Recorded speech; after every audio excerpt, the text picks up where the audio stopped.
Loud. Folks, welcome to another edition of Why I Joined eXp. My name is Brian Howard, and today I have my longtime colleague and friend, Brad Van De Walle, on the call. Brad, thanks for being on the show. Anytime, man. I love doing these. Thanks for having me. Brad, you and I met way back, I think probably 2009-ish. We were sitting at a round table when we had the Calgary Real Estate Board MLS Million Point Club. I was proud to be there. It wasn't my first time there, but you were there, and you had just probably hadn't been in the business for a full year yet, or maybe over. And we're killing it already. Yeah, it was good. I started 2009, as you know, was one of the worst times there was, right? So that was extremely challenging. And then, I kind of came in April 1st. And then, I was fortunate enough that, my first year I did 44 deals, I'll never forget. And and then I was part of this club. I didn't know what it meant. And I'm like, I'll just go because there's drinking and partying. I'm like, that sounds like something I would like to do. So I went, and the kind of the rest is history for real estate. I would guess that you were probably the youngest guy in the room at that time. And it didn't seem, as we were sitting at that table, it was actually my wife and I, and you and your partner and wife and another, I think, an older couple as well, older than me, like maybe another generation older than me kind of thing. And it didn't seem at all a surprise to you that you would be there, but maybe to me and others, it did seem like a bit of a surprise. You're very confident in your ability to move forward and kill it, I think, in everything. Yeah, I think that anything real estate based. So I'm not necessarily as confident in anything, but like growing a team and going from where I was to where I am now, it's something that I've always been able to do. Like I always say, God or the universe blessed me with many gifts that I naturally have that some people maybe have to work at. So, I was gifted with that, and I just kind of took the gifts that I've been given and gone, made a ton of mistakes, but luckily I was blessed with some great things when I was born. Just before we hit record on the call, I was asking a little bit about your, prior experience or life prior to getting into real estate. You were like a bartender, not just any bartender, but high moving and started having a lot of fun in that sphere. How did you switch from going from bartender into like real estate and doing, 44, 45 deals your very first year? How did that happen? Like, what brought you into this business? I think it was the ability to be your own boss and kind of make, like, I was making good money, but I wanted to make great money. I think that was big of it. And actually, you mentioned as a kid or whatever, what I was like, that I had these ambitions. So it's actually, I wrote a book for my dad when I was 8 years old. And it's like, it said my life. And it said like, what to talk about. Like I went to Flintstone National Park as a kid. And then I'm talking about how like I suck at hockey, but in hockey, it's like I got 1 goal and 3 assists. Then I talk about in soccer, I got like 2 goals, and my next year I got like 80 goals. Like soccer was the only thing I was good at. But then the cool thing is that like you're 8 years old. I even put like a little copyright as if somebody wanted to take my book or even knew what it meant. But I just go in and it said, when I grow up, and it says, when I grow up, it's like, I want to be a lawyer. And then it kept going. It's like, I want to have 1 kid. I want to have a Ferrari, a Lamborghini, a Porsche, a motorhome, $3 million, a 30 meter by 30 meter pool, a helicopter, like 2 boats. Like it just went on of this page. Really? Yeah. I wanted a 30 meter by 30 meter pool. Like think of 100 feet pool by 100 feet. Like obviously I didn't know anything, but as a kid, that's the way it was. And we grew up with no money. So it's not like it came from somewhere. I don't know where it came from. My parents are fantastic. Both have great work ethic, but I felt like they say the apple doesn't fall far from the tree, but I'm in a different orchard. Like I'm a little bit of a different beast. I've had great parents, but I wanted different things than they did for sure. Tell me about your schooling, like junior high school. What was your peer group like? And like how were your marks? What were you involved in, like extracurricular activities, student council, or were you involved in like sports? Were you the captain of the team? No, I was always shitty at sports. So not really. And I was pretty academic until about grade 7. So I remember in grade 6, I was going to go to like a gifted school or whatever it was called. Then girls got introduced, and then I kind of went down a dark rabbit hole, even in grade 7 and 8. But I remember I took an exam once in grade 7, and I got a 95%, and I cried because I thought I failed. But then my grades literally went down from there, and I didn't apply myself. So I just assumed that you didn't have to apply because I had gifts into that point that didn't carry me into high school where I had to apply myself. And I never did because it came easily. And then I didn't learn the skills to apply myself because naturally it was there. And then when I got to high school, it was harder. So I didn't do too great in high school. I think I truthfully failed about, I think in high school, like 15 courses, but I didn't go. I just didn't care. I don't know. It's just on a different path at that time. And I went from being like, I actually was in a band. I was on a radio. I was actually in a band. I played bass guitar. I had like hair down to here, like Kurt Cobain, like the blonde like thing. And then I dyed the bottom half purple. So I like, yeah, it's just, I've had quite the journey and done quite a few things that people that know me now still probably don't know that I was in a band and looked like I was homeless for the majority of my teens. Wow. And then you did the bartending thing at a high level. I think at Chang's, Yeah. one of our probably busiest bars here in Calgary. Yeah. And then you got into real estate and, killing it your first year. How did you, were you receiving some coaching at that time, or what do you contribute your success to, like, say, the early years of real estate? I would say that the early years of real estate, and something I've always done and had, is that I wake up every day as if I have nothing. So like if I have 10 deals or 12 deals, it doesn't matter. It's like, today's a new day. I got to go hunt. And that's something that I've always had in me. Hence why my sphere of influence isn't really great, because I don't dial in. I'm more of a hunter than a farmer. And that's my greatest weakness in my business. But I don't know. I would say that, whenever you come in, it's challenging, right? It was 2009. I'm sure you remember 2009. That was tough. Yeah. But it was just, I didn't really have a coach. I started off on a team.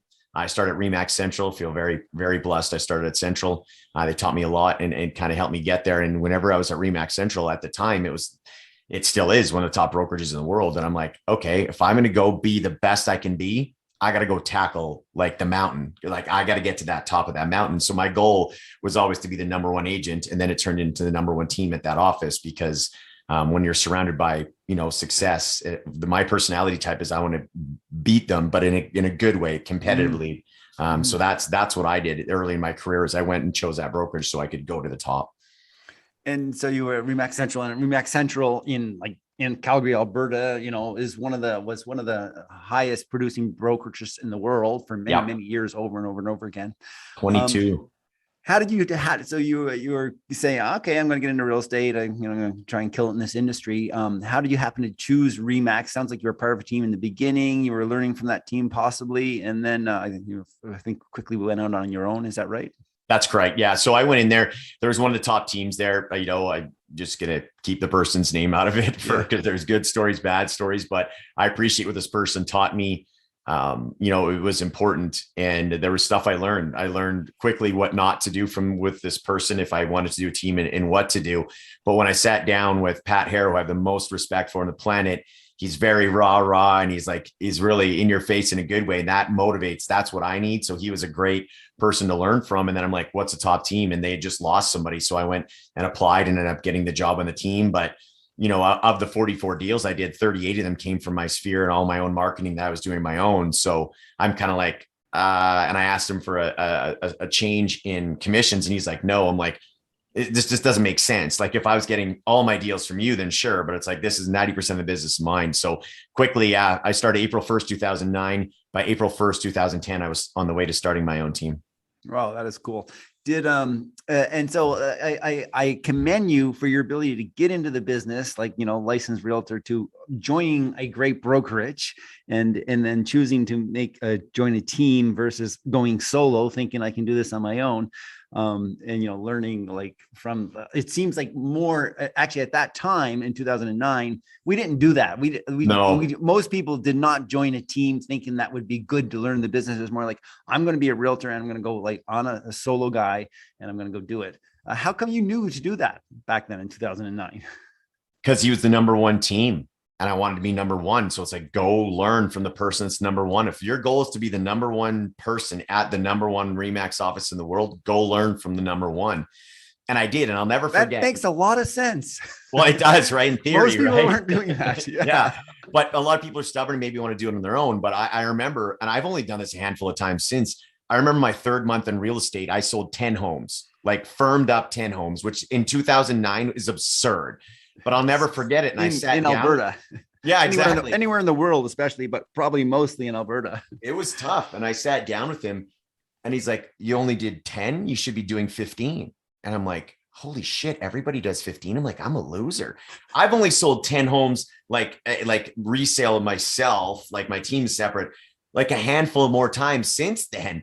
And that was my third month in 2009. And it was just, I'm like, okay, I got to push myself. But the problem was, truthfully, is I pushed myself too much. And that's when I started getting panic attacks really bad. Like I was in the hospital and everything. I couldn't figure it out. So I had to actually take a mental leave for about a month. And then I remember when I left, and I left on the terms because, and I was in the hospital for this.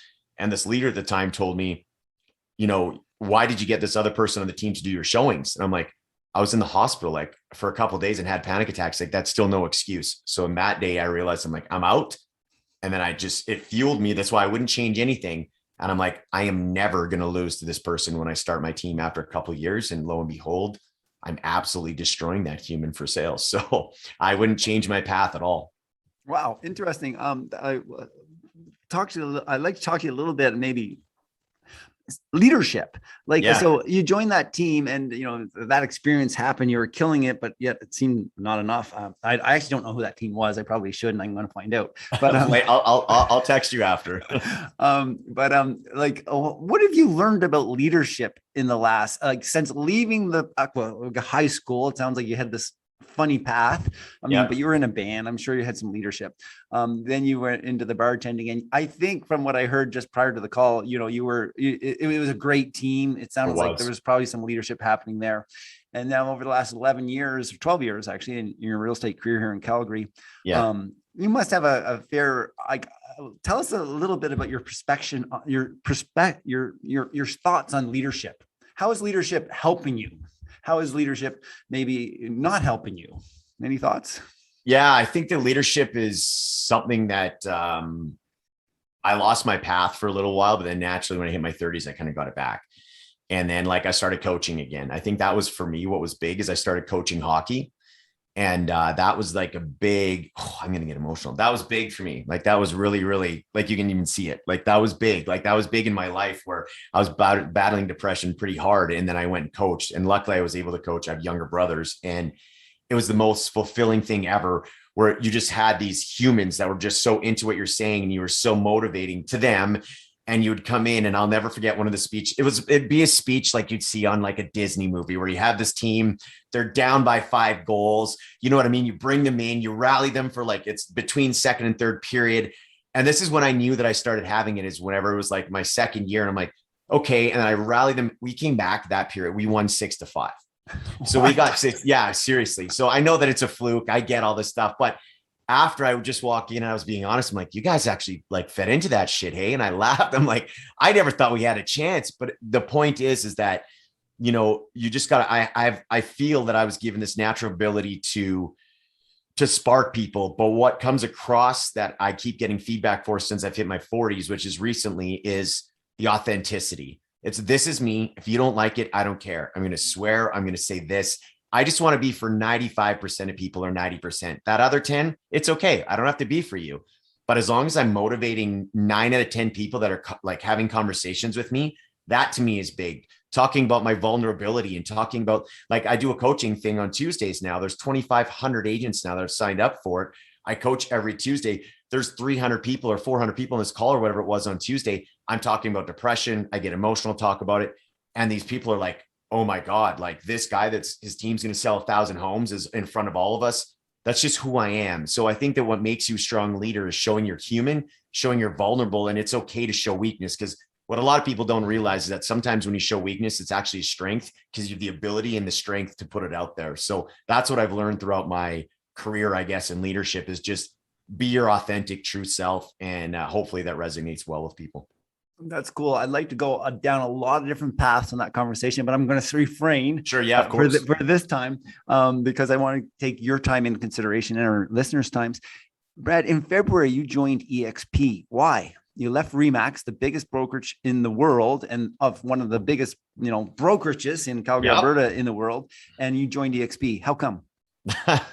Well, I'm buckled down. I'll tell you the honest truth. So what ended up happening is that, my goal was to be the number one team at that office, because it was the number one Remax office in the world. And then I hit it and I was like, oh my God, like this is so cool. And then I hit it again in the next year. And then I was in Mexico, had way too many tequilas, and somebody from eXp texted me saying, you should come, you should look at eXp, blah, blah, blah. And it was a text. For those of you that are with eXp or want, call people. But anyways, it's a whole other topic we can have another time. And then I'm like, I was too many tequilas in. And I literally text the person back, I will never come to eXp ever. And that was December 1st of last year. And then and then I had more tequilas and I called somebody that I knew. I'm like, I need you to get me on with the biggest people on, because I'm a big thinker. I'm like, I know this person doesn't do the production I do. I know they don't. So I'm like, what's the value here? And then I went the very next day. I went on and I got on with Jay Kinder and Mike Reese. And for those of you who don't know them, they're some of the biggest powerhouses in eXp. They're some of the biggest powerhouses in the world for real estate.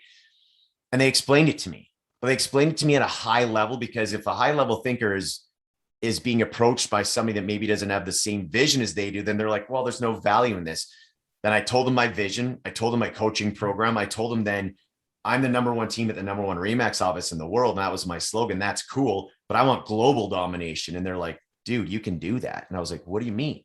And they explained the platform. They explained how it is, how you can have teams everywhere. You can have a team in different countries. I'm like, how have I been missing this for like 7 years or whatever? So that's one of the major reasons why is it fit for my global domination. Like Calgary's cool, but I wanted more. And then, so for me personally, that's what beat it to me, but I had to have it explained properly and by somebody who was like more successful than I was. I'm like, I need you to mentor me, right? Like, tell me what to do. So that's the reason why it just made sense with the agent attraction thing. Like, I want to be out of production one day, just everything, just all honestly clicked for what my values were moving forward. I've always wanted a coaching program, but I don't want to create it. I don't want to have people to charge. I don't want to do all this stuff. Now I partnered up with them. I got all their video training. Great. There's like 2 years worth of that. Now I have live training starting November 1st, every single day. So I have that side. And now I get compensated by the agent attraction. So I still have my coaching program. It's just a compensation thing that I never knew existed. So that's a long-winded reason of why I ended up coming over, and it's better than I ever thought it would be. Well, cool. So you're offering the coaching, but the compensation more comes from the attraction. Is that what I'm hearing? Yeah. Yeah. Cool. That makes a lot of sense. Awesome. And then in terms of since that time, I guess was it December that you decided that you were making the move, and you made the move in February? I made the move in January. Yeah. In January. Okay. Yeah. Very cool. And so how, since that time, how has your business declined or grown? How has it been since it's been about 10 months now? Yeah, it's been about that. Last year we did, I think about 250 deals, and this year we're on pace to do over 1,000. So definitely hasn't declined. That's for sure. Picked up some big accounts that I'm very fortunate to have. Teams grown, markets picked up truthfully too. Kind of was a perfect storm to do this. But yeah, I've never been this busy doing what I'm doing. And I'm pretty excited to do the coaching thing. So I've never been excited to do that side of things too. So my business has grown exponentially, and it was tough. Like, I'm not going to lie to you, Brian. I'm going to be honest. Like, you're a former RE/MAX guy too. I'm like, yeah. RE/MAX, I think, is 52% of our market share, close to that in our city. That we're the largest in the world, is my understanding. And when I left, I had 50 listings, and it was scary. Like 50, that's a lot, right? And I'm like, how many am I going to lose? None. Nobody cared. They're like, dude, I didn't even know who you worked with. I'm like, why do I care so much about leaving? So it's just the things you tell yourself inside your head that, well, people are going to care about this. They're going to care about the brand. And you know what? I won't be able to market that I'm the number one team at the number one RE/MAX office in the world anymore. Next, who cares? Like, there's other ways to do it. And that's one thing. Luckily, I didn't get hooked on that. Otherwise I would have stayed, and it would have been the biggest mistake that I would have made in my real estate career, was to stay there. Very thankful for RE/MAX Central, by the way, not dissing them, nothing. I love them for everything they've done. They just don't have the ability to take me to the next level that I was looking for. What do you think it is about eXp that is able to take you to the next level? Or maybe some of our listeners, why should people be considering this model? And actually, maybe along those lines, here in Calgary, RE/MAX does have market share, and that's why you and I both joined RE/MAX, as well as many other agents. How long before that may change, that RE/MAX has market share in our city? Any thoughts on that? Well, my goal is to make eXp in Calgary the largest one in Alberta. So I want to take down CIR. Like I have nothing against them. I just have goals. That's what I want to do. So I don't know how long it's going to take with the plans I have. Hopefully not as long as maybe people had originally thought, because we're just here to provide more value. I think a lot of people look at eXp as strictly only a recruiting thing. Truthfully, only 5% of people recruit, and only 5% of people have more than 10 people in their front line. It's not. If you actually focus on the training, focus on everything we had, but why I went to EXPs, then I can value stack. Everybody has EXP, but then I can be like, well, we actually have a lead gen company. That's my business partner. We'll set up your leads for free. Well, that's a huge value for people that add on that nobody else really offers. Then I have a live coaching program that's going to teach you live every single day, a different topic, Monday to Friday. Most people don't have that. I have 2 years of video content that you can have. Most people don't have that. So I can value stack and value stack. I have somebody in Portugal. I have somebody in England, 3 people in Mexico, people all across North America. I can't do that from my backyard with any other brokerage. Very cool. So what would Brad, in terms of time and everything? I got 25 more minutes. So whatever you got. That's awesome. I appreciate it. What in terms of a realtor thinking of, their XYZ brokerage already, what do you think is some top reasons, or maybe 3 reasons why someone should be considering this model? That's a loaded question because it depends where they're at in their career. There's so many different things. Like being an owner of this, like for me, I look at all the money I gave to Remax, call it $30,000 a year over 12 years. That's $360,000. I have the option now to get it like most of that back. Then as the stock goes up, like that's what I'm looking. I'm like, okay, if I'm spending this anyways, and I have the ability with my production to get it back in stock, well, the stock's here, it's going to climb and go down. That's fine. But think 10 years from now, I'm like, that 360, if you would have done it back in, you would have been 15 million probably, or whatever it is, right? In stock, if you would have done it when it first started.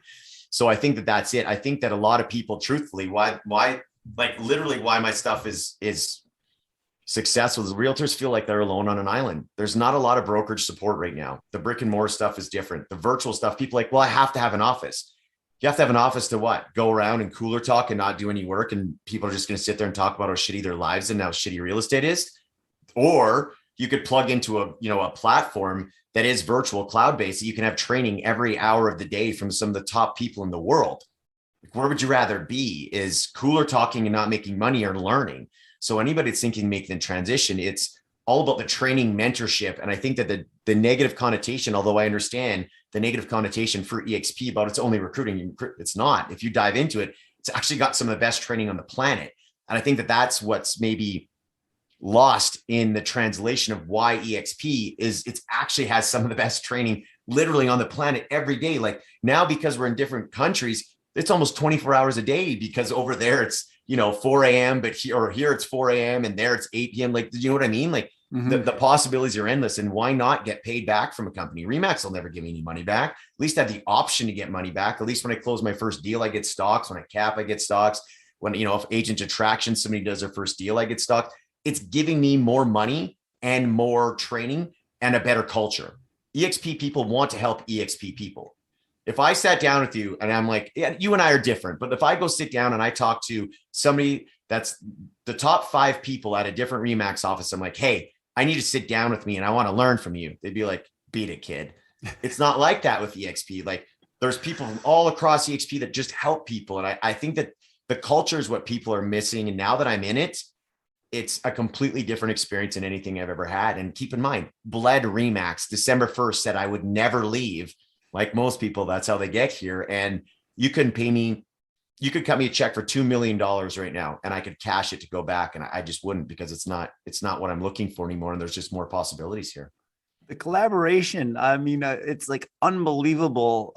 Like my experience as a realtor with, for 15-ish years with Remax, and prior to that, Keller Williams, prior to that, a couple of independent brokerages that, nobody knows or has heard of because they're out of business or whatever, and Century 21 as well. Working with eXp, the collaboration it's a completely different experience. I just want to touch on that as well. Yeah. Why is that? I mean, you already said it, but if you don't mind saying it again, why is that collaboration there that hasn't been with, other brokerages? I think the truth is that what makes it different, and although some people make fun of the business model about bringing people in, the truth is it's funny because let's say it's a recruiting brokerage. You realize that every brokerage on the planet has to recruit agents to get bigger, no matter what it is. So I don't know why it looked at so differently. You think Remax Central started off with 300 agents? They started off with one. Then what do they have to do? Bring in agents. That's how agencies work. But yet we are the ones who somehow, get on the blacklist for it, which is fine. But I think it's just the way that the business model works is that if you're basically with me, I have vested interest in you, and then I've vested interest in anybody else. And that's the culture that they've created. But then also to get the stock back, like some of it, you got to go teach. So it makes sense. It's like what they're doing is like, hey, you want this certain amount of stock back, you have to go teach others. So it's the culture that they're creating. It's like, you have to, not have to, but you can choose anything, but it's almost get started in your DNA just to help people and help more people. And it's infectious. It truly is. It is infectious. I just want to drive it home again. And actually, so we talked a little bit about leadership earlier. And so it's actually forcing people like yourself or myself to actually step up and become a leader. So folks, listeners, Brad's been selling real estate for 12 years. He got into it for a number of reasons, like I did, 20 years ago. But you get tired of the same old, and you're looking to bring other people in, show them what you do, and sharing that with them. So it's like when we kind of get like thrown under the bus because we're wanting to recruit or attract, it's really actually you're helping people. Actually, recruitment means helping others. I think that's the challenge, is that, again, a company's got to start somewhere. And I bet you if they go back, maybe they do it a little bit different in maybe how to approach people in the way they did. But now it's just so value-based. It's like, start with value. Like, there's training. What do you want to learn? You can learn it from the top people in the world, because they have to. And everybody that's teaching those courses they want to teach in eXp world, they have to have a certain level of production. That's the top 5% in North America.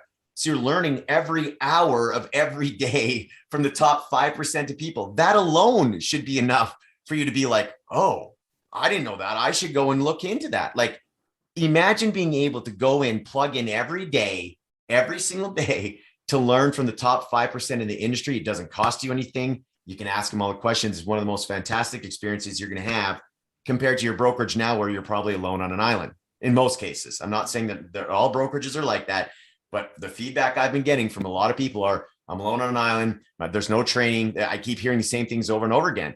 Well, if that's the way that most of the world's done, and this is the way it can be, that's why we're so passionate about it. It's like, no, like, you can actually come and make more money and learn here. Like, isn't that what you want? That's what you're saying you want. Have an open mind and come and have a look at what this is. Mm-hmm. I'll just add to that a little bit. When I was making the decision in, I guess it was February, I joined in February, eXp. I was on social media platform or something, and someone asked the question to a coach who many will know of, Tom Ferry, saying, "Hey, Coach Tom Ferry, how important is brokerage?" And I assume that person was thinking about moving to a brokerage. I don't know which. And Tom's very answer in that sort of Instagram story or something was something to the effect of, it's very important if your brokerage is offering a lot of collaboration. And no, I said brokerage is very important, period. And it's especially important if there's a lot of collaboration going on in your brokerage. Well, that was the day I decided to move to eXp, because I was in a brokerage for 15 years. Well, I felt like there was no collaboration. I was a sole, pretty much a sole wolf like there. Well, cool. Brad, I kind of want to maybe do a little backup here. And I would, in terms of talking about success, we've shared some of the success that you have had, and it's been great. At the same time, I know that it hasn't always been easy. You're a passionate guy. You wear things on your sleeve. Yeah. We talked briefly. I didn't even know 3 years ago you had quite an accident, almost died. Yeah. Can you tell the listeners a little bit about that and how you've recovered from that?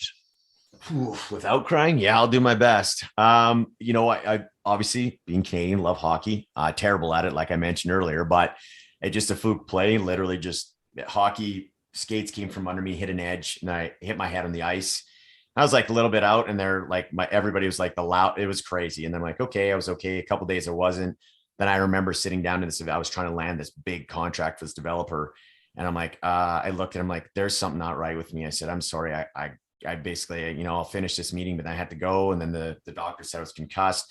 Then I went into the doctor, and the one doctor looked at me on the Friday. She's like, well, you have a brain bleed or a brain tumor. I was like, oh my God. And then he walked out. That was it. And he just left me with that. I'm like, why shouldn't I know more than this? Like, am I doing something with this? So my girlfriend at the time, she's my wife now, went around. She's like, look, like we need more information. That then the next day, actually, that was Friday. The next day I was in the hospital, and then I didn't get out for 30 days. I actually ended up having a brain bleed. I couldn't walk.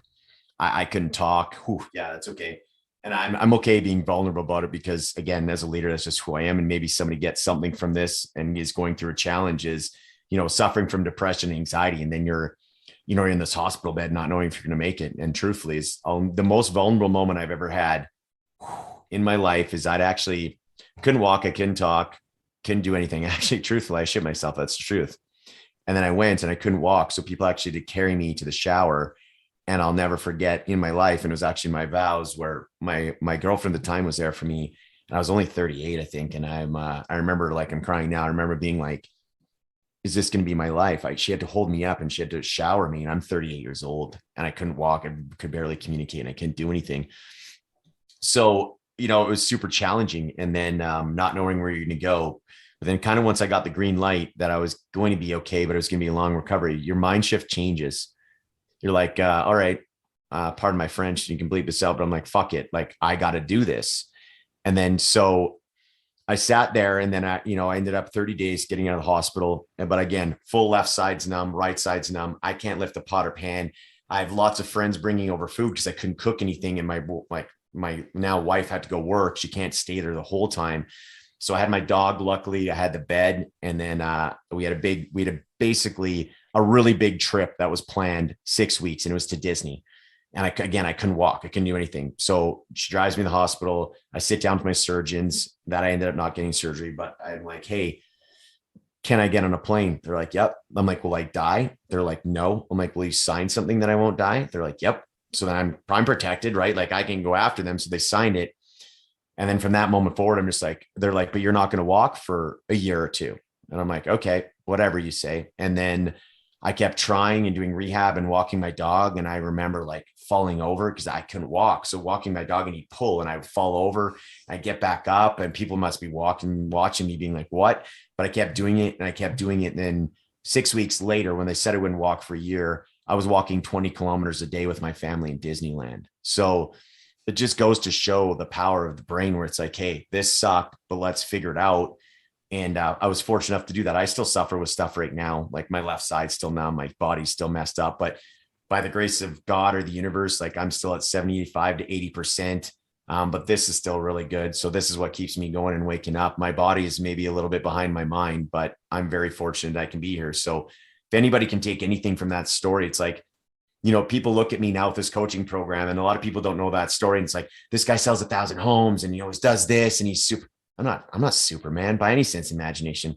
I still have my own demons. I still wake up sometimes in the morning to struggle to shower because of my depression. Like, I don't have these superpowers or anything. I've had a therapist for 6 years that has completely saved my life.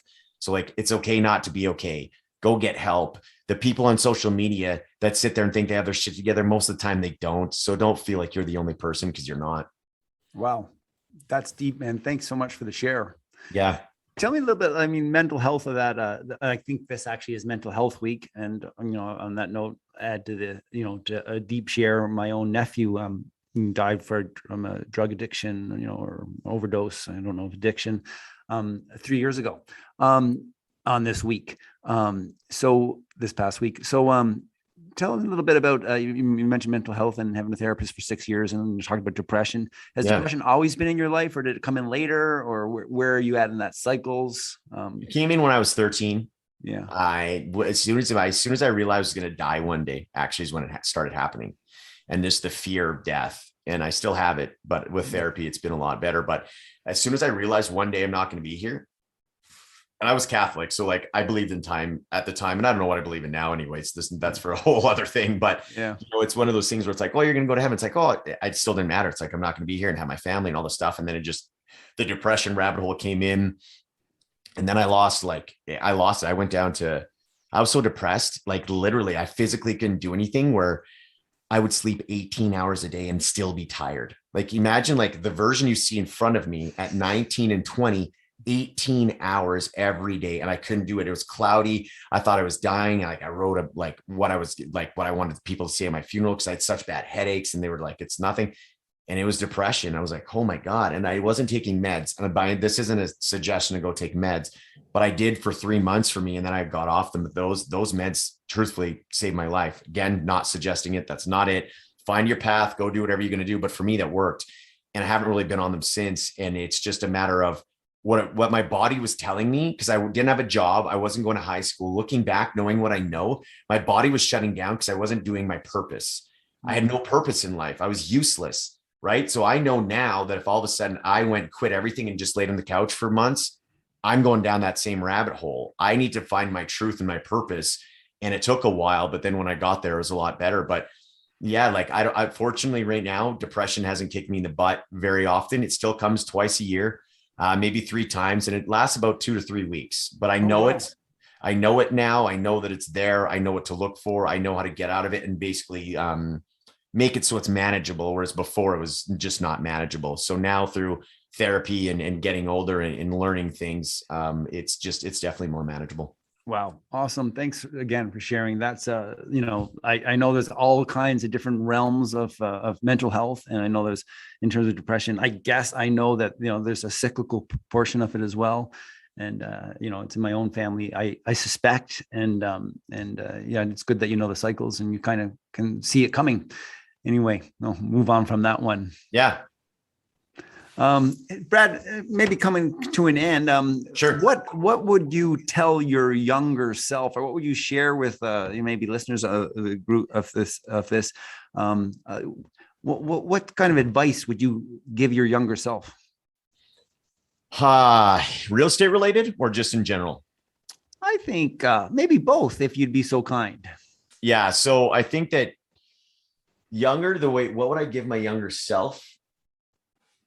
I'll be honest with you, not a lot. Like truthfully, like I'm looking at it and I did what I wanted. I was good at stuff. I'd say try harder in school, but that's just cliche because I didn't and I'm still doing okay. So I think that path I'm actually pretty comfortable with. I think that if I were to my younger self, it's love yourself more. I think that that's it. Like if I love myself then like I do now, I can't imagine how much further ahead I'd be right now, because truthfully, I didn't love myself because I felt like I didn't deserve love. That's one of the things that I had to overcome, is that I didn't feel I deserved love from a woman or from anybody. And that was my own demon. So I think that I'd go back and be like, man, you're great. Like you're fine. Love yourself more. So I think that that's what I would do on a simplistic term. I think for real estate, what I would do is, which I got taught at the beginning, but I should tell people, is don't watch the news. I haven't watched the news in 13 years. Never. And I never will. It's just all negative. It's like, there's nothing. It's like, it's puppies that are sitting there and like cute on Facebook. It's like, it's not like that.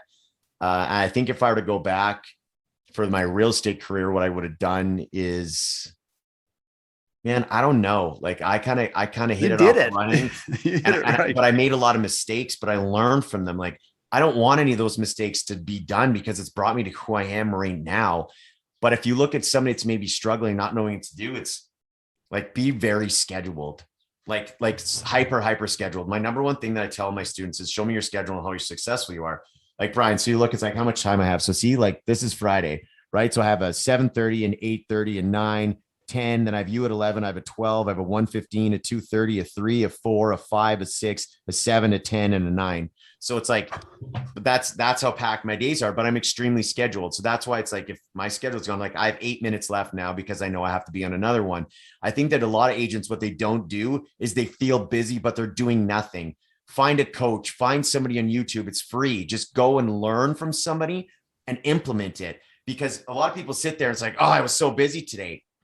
Like, man, like how many houses do you sell this month? They're like 2. I'm like, no. You're not busy. Like if I'm going to call a spade, you're not busy at all. Like you got to figure it out. You feel busy, but that's not busy. So I think it's filling time. And then Tom Ferry, like I got coached by Tom Ferry too. Like find that hour of power. If you don't know where to start, an hour of something that's going to make you money that day, every day, no phone.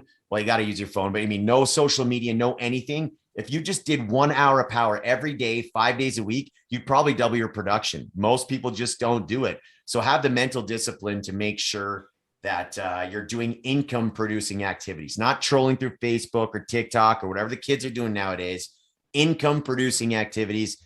And that's something that I would basically tell anybody, and probably myself earlier on too. I should have probably done a little bit more.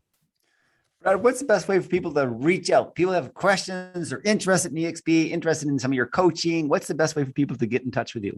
I have a YouTube channel that's average, to be completely honest. We're working on it. There's a lot of videos. It's pretty cool, but find me on YouTube, Brad Van De Walle, and then just truthfully, Brad Van De Walle, just come find me on Facebook.